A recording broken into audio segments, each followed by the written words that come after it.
Meshtabi Season 5. 今回のMeshtabiはガチでまた食べたい福岡中洲祇園界隈たけです。それでは早速 Let's get it started 1. Racing Kobashi Ya. 博多区は冷泉町にございます立ち飲み屋さん。お昼はおにぎり、夜は 2,3 回は居酒屋としての営業という二毛作のお店。週末は行列ができちゃう人気店なんです。店内に入ると13種類の可愛らしいおにぎりがずらーっと陳列されていて、見てるだけでワクワク。平日でもオープン目指していくのがベターでしょうかね。すぐに満席になっちゃうようなので。お目当ては花かご御膳。まず好きなおにぎりを2個チョイスしてスタッフさんに渡して着席。はい、花かご御膳でございます。わ小鉢もいろいろあって彩りも綺麗でしょう。これは楽しい。テンション上がる。味噌汁まで乗っかっちゃってインスタ映え映えね。インスタント味噌汁なのかいこりゃ。そんなわけないっしょ。インスタグラム映えするわねってこと。なんだ重さの話か。違う。 2. Nakasu Cotton Fields. 中洲のほぼ中心にありますタコスがいただけるお店。ここは視聴者さんが美味しいよって教えてくれたお店だね。そうなんです。怪しげなビルの階段を地下へと降りていくと、壁一面に世界のビールがディスプレイされていて、異国ムードがプンプン。ムードはプンプンじゃないでしょ。じゃあ何？ムンムンとかじゃない？なんか蒸し暑いみたいじゃんそれ。ほなファンファンか。リンリン？ランラン？恋のインディアン人形か。楽しいね。海外に来たみたいでいいですね。店員さんもインターナショナル。隣は南米系の陽気なお姉様たち。タコス食べるのは沖縄ぶりかな。なのでおいちゃんはオリオンで。それじゃあ私はメキシコのソルで乾杯。で今まで出会ったことのないタコスね。タコスこちらのタコスは今まで食べたことのあるタコスとは全然違うけど、調理方法もまるで違うけ。これは興味津々。くるくる巻かれてから揚げてるのかな。確かにトルティーヤは揚げてありますね。具を入れて丸ごと揚げたっぽい感じ。中はひき肉かな。それにキャベツが乗せられてる。今まで食べたことのあるタコスとは全然違うけどうまい。ビールに合う。沖縄であーたが言ってたじゃん。皮が揚げ焼きだったらいいのになーって。まさにそれよね。これ美味しいだろ。オリジナルソースの辛いソースはもちろんだけど、グリーンの野菜とフルーツで作ったっていうこれもうまいね。絶品だあらそう。改めて言われると照れるわね。何を勘違いしてるのかな。別品って言ったでしょ。いや別品とは言ってない。絶品とは言ったけどね。このソースは持って帰りたい。これ舐めながらビール飲めるやつだ。隣のラテン系陽気なお姉さんたちが食べてたスペアリブも美味しそうだった。あれ美味しそうだったね。真っ黒だったよね。 3. Nakasu Hakata Meidai Yoshizuka Wunagi Ya. 明治6年に初代徳安新助がうなぎ料理の専門店として福岡市吉塚にて創業。その後中洲へと移ったというこちらのお店。あ、それで吉塚うなぎ屋なんだ。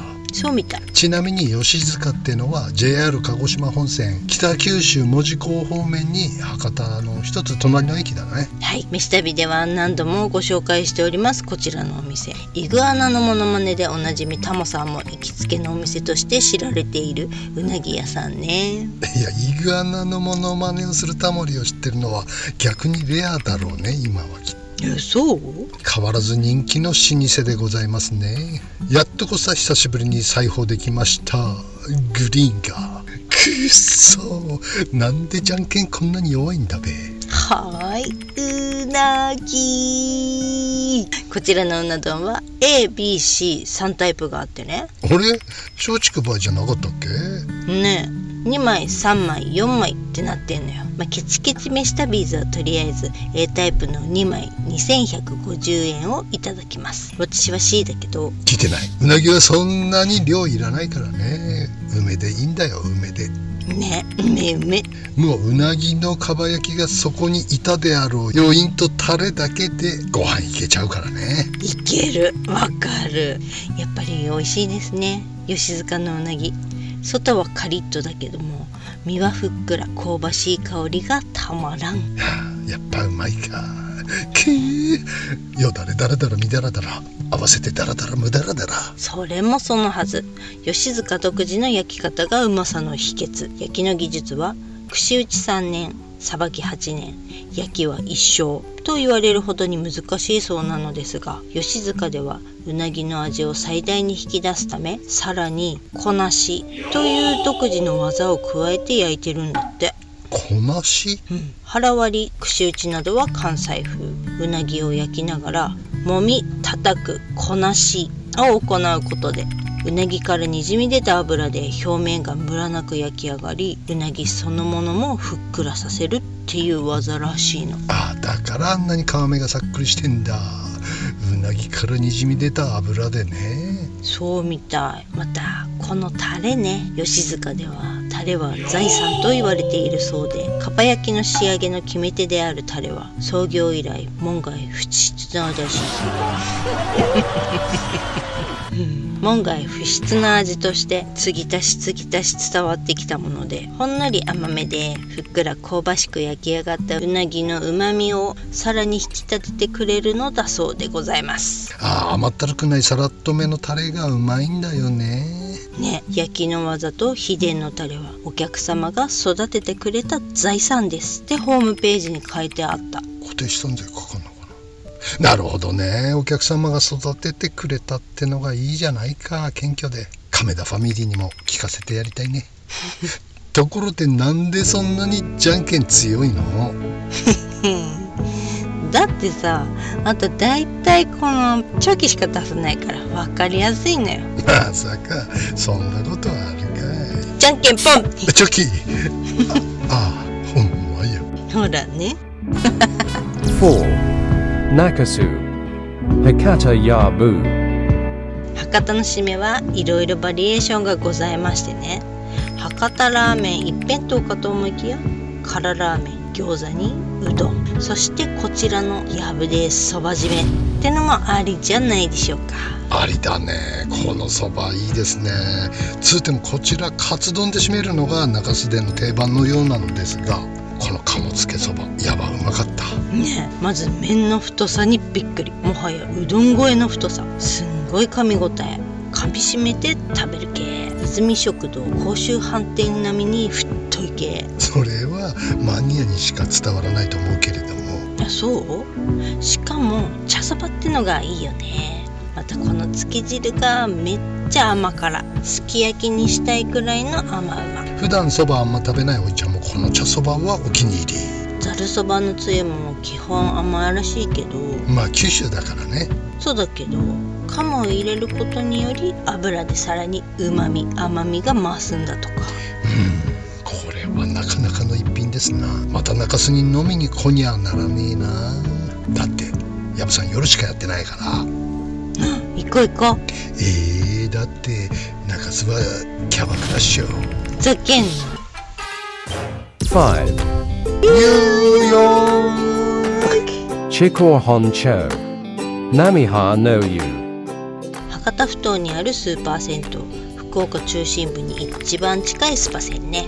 地下800メートルから湧き出す天然温泉は毎分400リットルの豊富な湯量が自慢の施設。広くはありませんが一通り設備の整った施設ですね。サウナ90度、水風呂15、6度、ちょうどいい感じ。バリアフリーならぬバリアだらけの立体感豊かな浴場なので、年配の方にはちょっと危険かな。ねえ、どうしてそんなに段差あんの系なのに湯船は浅いというちょっと変わったデザインね。確かに。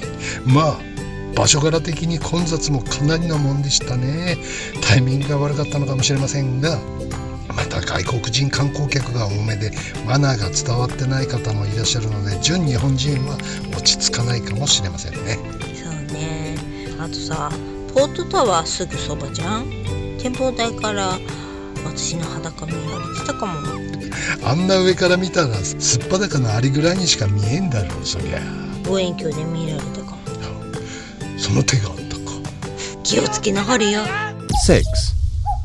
Today's Katsu curry. Kami Kawabata Spice 冷泉公園そばのカレー屋さんにカツカレーおじさん出動です。はい、カツカレーを追い続けて50年、カツカレーおじさんこと飯旅ーズバッポです。ちなみにバッポっていうのはイタリア語でおじさんっていう意味なので、バッポおじさん言うたらおじさんっていう二重課税になっちゃうんでね。ならそれはいけませんね。サラ金の利息にも利息の雪だるまみたいな話になっちゃいますかね。店に入った途端ターメリック臭が立ち込めるカレー屋さん、いいですね。ターメリックはキロで買っております飯旅ーズ。ターメリックの効いたカレーは大好物なんです。とろっと甘辛の欧風カレー、こりゃあうまい。似たような味のサンプルとしては帯広のアパッチさん、大阪の白銀店さんみたいな。それ美味しい、大好きなタイプじゃん。そうなんだ。だけどターメリックはそんな効いてないなと思ったらターメリック効いてるのはターメリックライスでした。まあためらいも好きだからいいんだけどね。悲しみに出会うたびそれは触れ合いだね。そっか。食べてる時なんか人に見られてる気がしてしょうがなかったのですが、目の前にカレーがあると夢中ですからね。まああたりは気にしてなかったんだよね。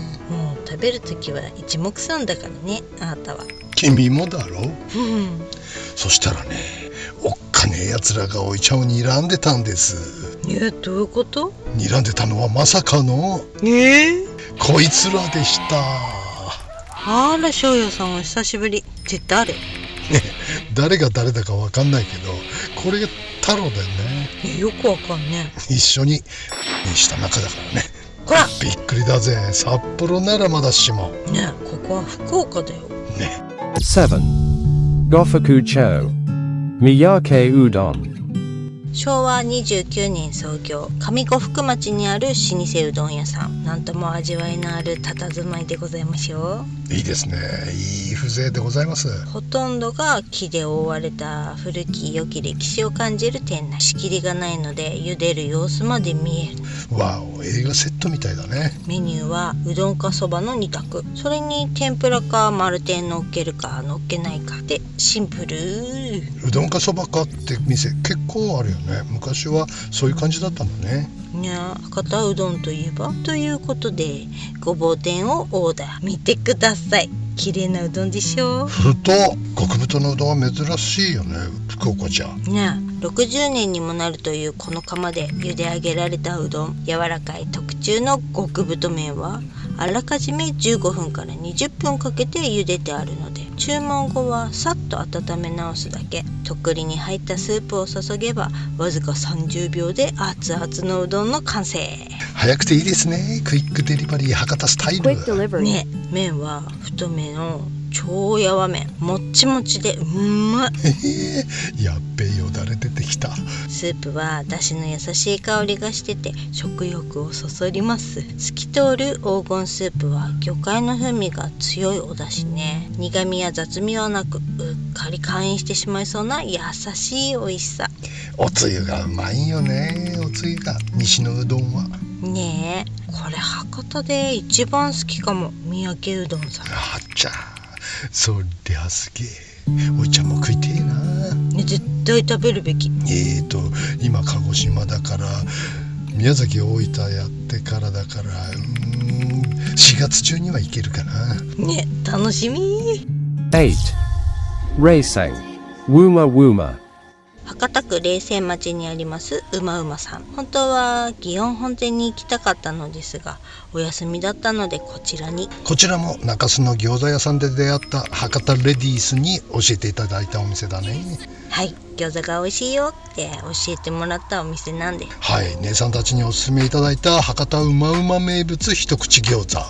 カリッと焼き目をつけた皮の中から豚肉やキャベツの甘みが凝縮された肉汁が順々わと溢れる素晴らしい餃子でしたね。え、美味しかったこれ。そしてラーメンだぜ。この源流博多ラーメンは何でも昭和15年に誕生した博多のラーメン屋サンマロの味を受け継ぐお店なのだそう。この味のラーメンがそんな昔からあったのかい。そいつは驚きだ。うまいね。うまうまだ。こっちの濃い方なんて今回福岡でおいちゃん一番好きなタイプね。濃ゆいけど雑味のないシルキーなスープね。なんと白濁させずに作ったというこのコクのある醤油豚骨。とことんこいつはうまい。これ好き。若干薄めて飲みたかったけれどもスープ自体が素晴らしいのでついつい飲み干してしまいましたね。ある意味九州っぽくないラーメンね。そしてねじねじ中尾明鶏皮。これもさ超有名店で前食べてムムムってなったやつなんだよね。そうなんだけどここのはうまい。厳選した部位を職人さんが一本一本丁寧に串に刺した鶏皮串は外はサクサク中はもちっとジューシー。このカリカリ食感がいいですね。ここの鶏皮は好き。いろいろ全部美味しいお店ね。はい、小ぶりなお店だから個人店なのかなと思いきやなんとタイとフィリピンにもお店があるっちゅうじゃないですか。めちゃくちゃインターナショナルなお店でしたねえ、びっくり。まあ豚骨は世界で大人気だからね。そうなの？そうなの。 Jakaino Meshtabi wa. Gachi de Mata Tabathai. Fukuoka Kasi Homan des. Otanoshi Mini. See you soon.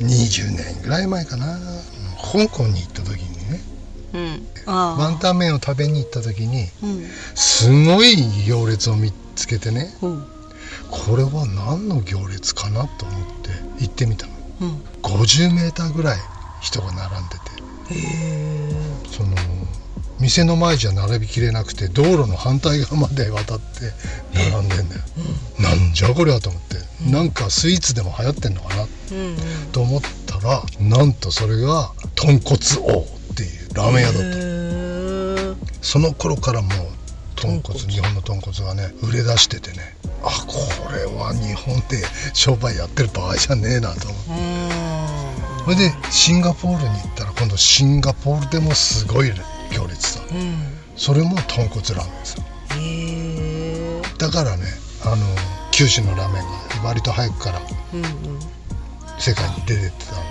の、レールを引いたんだね。今でこそね札幌のラーメンとかも随分行ってるけど、シンガポールの一風堂で若い女の子たちがクリスマスパーティーやってましたからね。クリスマスパーティー？ラーメン屋で？そういう扱いなのさ、ラーメンが最先端おしゃれ系高いんだけど流行の最先端を行ってるような人たちが集ってるみたいな。最初は豚骨すごかったよね。そうなんだ。その波に乗りたくてさ、おいちゃんもねそうですよね、行ったはいいけどおじけついて何もできずに帰ってきちゃいましたけどね20年前ほらまず会社を作れないんだよね今ね。日本の土地をね、中国人バコバコ買ってるけど、日本人はね世界で最も信頼されてるパスポートだって言われてるのに、要するに会社も買えないし車も買えないんだよ海外。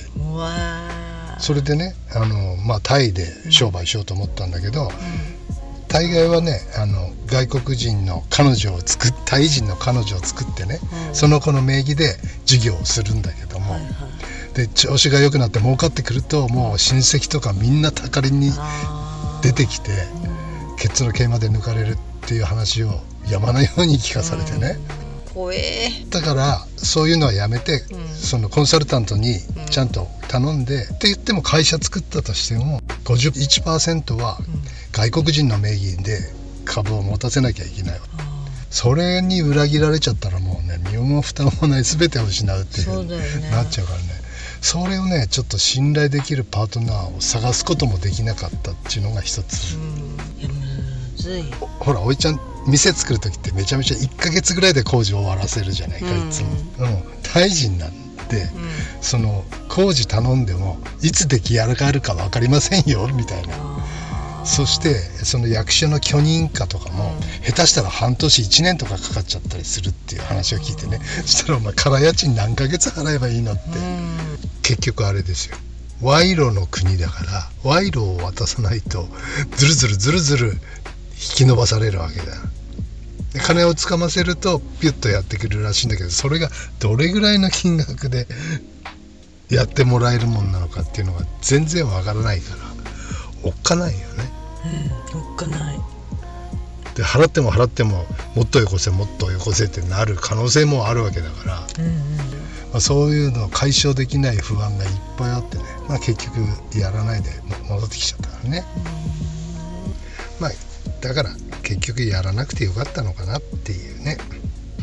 ビジネスをやってるとゴールがなかなか区切りつかなくなっちゃうんでね、そうするってといつやめるんだ数みたいになっちゃうそうだね。傘いつまで飛ぶんだってなっちゃうんでね。そうね、こうやって旅してる方が全然充実してる感じがするね。精神的にもこうやって旅して動画作っていると思い出とともにその記録がどんどん積み上がってきてね、しかもそこから収益が得られるという最高な形になってきてると思うんだよね。 YouTube ありがたいですわ。夫婦二人三脚で YouTube を楽しみながら旅してる日々が最高ですわ。全てにありがとうです。ありがとうです。ここは鹿児島で夜を過ごしたいと思う。よだれだらだらみだらだら合わせてだらだらむだらだら、よだれだらだらみだらだら合わせてだらだらむだらだら。剛力あやめは高千穂地方の観光大使です。剛力あやめは高千穂地方の観光大使です。よし。じゃんけんはいこんにちは。イエーイ。